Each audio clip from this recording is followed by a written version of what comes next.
memang jauh lebih ganas ini COVID-19 issue ini.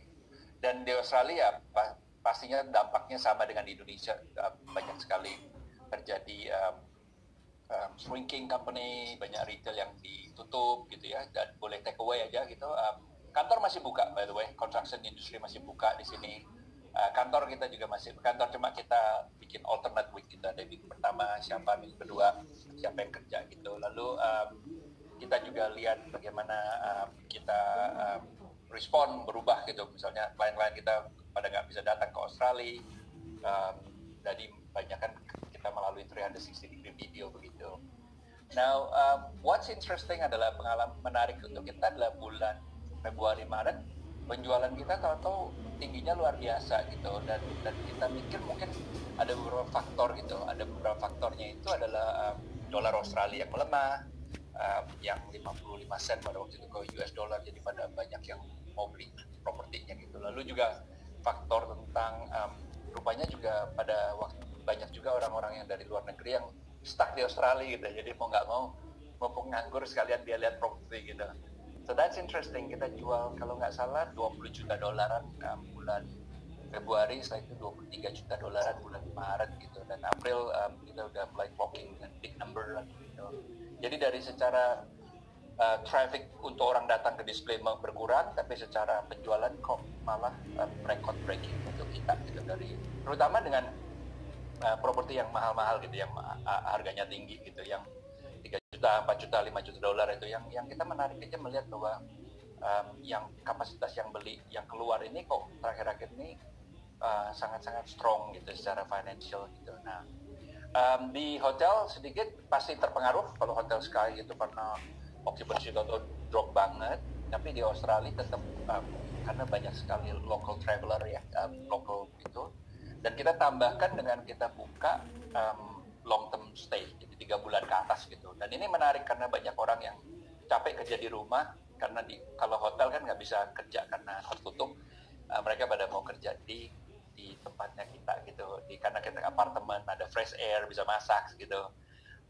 So that's been picked up, and that's the reason why kenapa kita lalu akselerasi buka hotel kita yang ketiga, yaitu Infinity di Green Square itu, yang Sky di Green Square kita buka.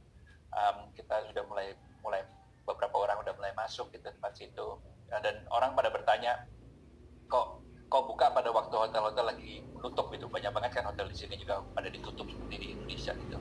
Kita pikir karena satu adalah ya kita juga banyak, kita mau sustain mau tetap kita mau, kan kita ada staff, dan staff itu kan family juga ya. Kalau kita mulai lay off orang-orang lalu kita stop itu juga kasihan juga, banyak family yang keluarga-keluarga yang membutuhkan pekerjaan gitu. Jadi kita pikir kita buka aja gitu, dan pastinya kan bisnis itu kan long term, ada waktunya bagus, ada waktunya nggak bagus.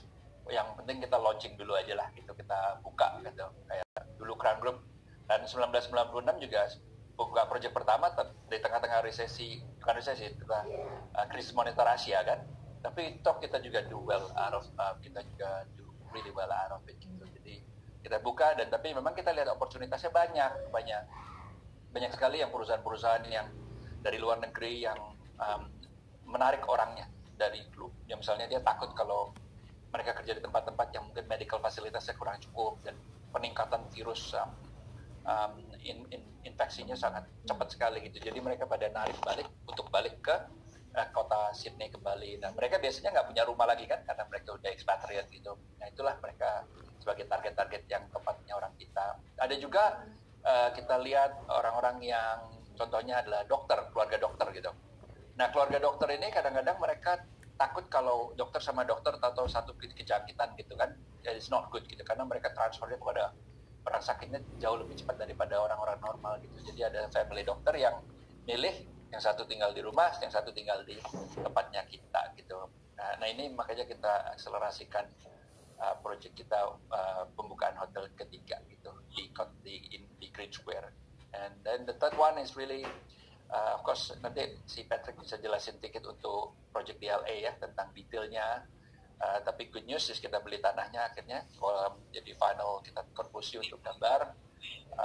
Kira-kira tahun 2000 bukan kira-kira 2020, pertengahan 2021 kita akan launching project itu.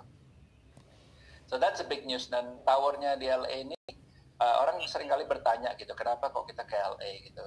Tujuan kita ke LA karena LA ini kan kota metropolitan yang besar sekali, cuma infrastrukturnya nggak bagus gitu. Tapi dengan adanya Olimpik 2028, mereka investasi dananya sangat banyak sekali untuk membangun infrastrukturnya.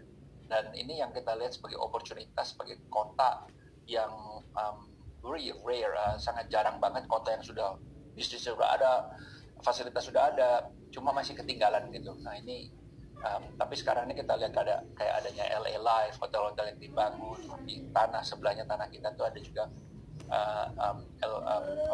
Arizona University yang one of the largest online university di Amerika gitu. Dan juga kita lihat juga Disney World Museum yang didesain oleh Frank Gehry juga di sana. Jadi banyak banget yang terjadi dari situ, makanya kita lihat potensi yang besar untuk masuk ke Los Angeles. Dan marketnya mirip dengan Australia gitu, karena dia multicultural banget dan juga banyak imigran dari China dan juga dari Indonesia gitu, dari Korea yang juga paling besar. Malah Korea di Los Angeles itu namanya Korean Town yang sebelahan dengan Korean sama LA Downtown itu adalah the biggest orang Korean, the biggest population of Korean di luar Korea itu di Los Angeles gitu, karena disitulah tempatnya mereka kumpul gitu, and that's what exciting, yang luar biasa potensi yang gede untuk kita lah. That's skeletonnya Pak Bagus. Mungkin kita bisa minta Patrick jelasin dikit untuk detail project LA ya sebelum kita. Yeah, Patrick.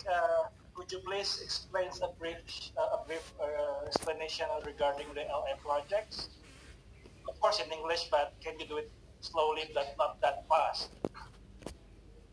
Yeah, I can, as in an update in terms of our status. So we have recently submitted plans to the City of Los Angeles for our tower, which is comprised of 43 levels, 319 condos, and a 160-room hotel. The condos are arranged over the top high-rise of the tower, and the hotel is over the low-rise. There'll be a common pool, gymnasium, amenity deck on level 8 of the tower that is available for both the condo residents and the hotel guests.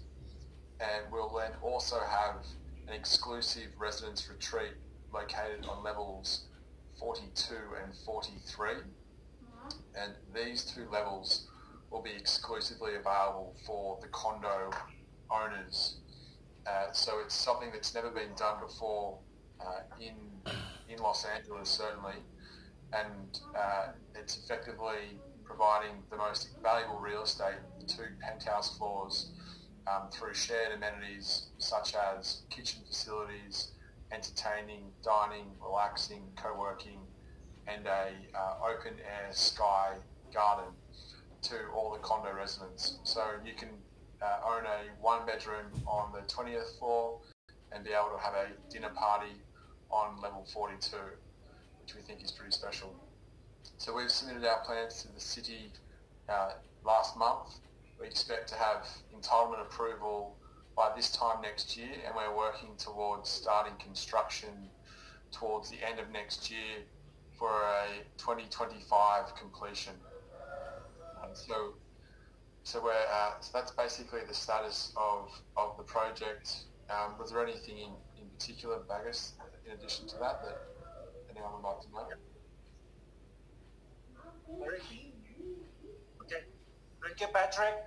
Pak Iwan sudah menjelaskan background mengenai Australia for the past 2 or 3 months, dan Patrick sudah menjelaskan mengenai sedikit banyak mengenai proyek di LA, lebih kepada spesifikasinya.